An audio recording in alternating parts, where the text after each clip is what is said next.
Once upon a time, in a rocky desert wasteland lived a very beautiful viper. She was called Vesper. Now, Vesper was one of the most deadly vipers in the region. Her venom was a powerful neurotoxin that could paralyze its victims in mere moments. She was also incredibly stealthy and could move through the desert without making a sound. The locals had great respect for her and also feared her deadly presence. One day, a terrible sandstorm hit the desert. It was the worst sandstorm anyone had ever seen. The wind howled like a hungry wolf, and the sand swirled around in thick, creamy waves. Little pebbles were picked up and thrown around like tiny bullets. The sun was completely blocked out and it was impossible to see anything in the raging dust. Meanwhile, a young traveler named Aiden was caught in the storm. He had been wandering through the desert for days and had become hopelessly lost. As the storm raged on, he struggled to keep going. He stumbled over rocks and sank into the soft sand, his clothes torn and his body bruised.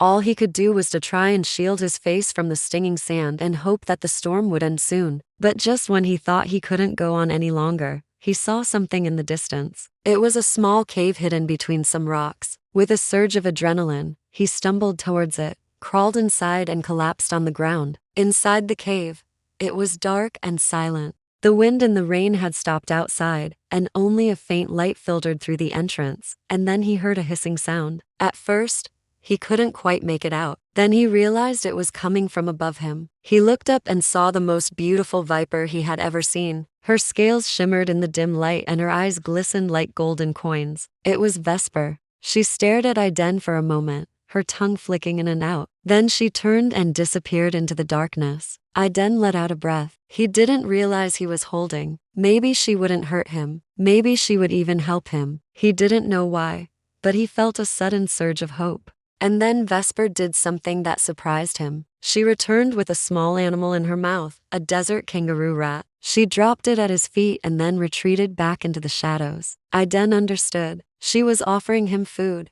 and he gratefully accepted it. Over the next few days, Aiden stayed in the cave. He shared his food with Vesper and told her stories about the world outside the desert. Vesper, in turn, taught him about the desert and how to survive in it. She showed him how to find water and how to avoid dangerous animals. When the storm finally passed and Aiden emerged from the cave, he was a changed man. He was no longer the same scared and helpless traveler who had stumbled into the cave. He was stronger, wiser, and more resilient. And he knew that he owed it all to the beautiful viper who had taken him in when he needed it the most. From that day on, Aiden became a storyteller, traveling from town to town, sharing his amazing encounter with the viper named Vesper. And wherever he went, he spoke of the importance of helping others and never judging them by their appearance. Now, what do you think? What would you have done if you were in Aiden's situation? And what do you think Vesper learned from Aiden? Share your thoughts below. And if you liked this story, don't forget to show your support. Thanks for watching.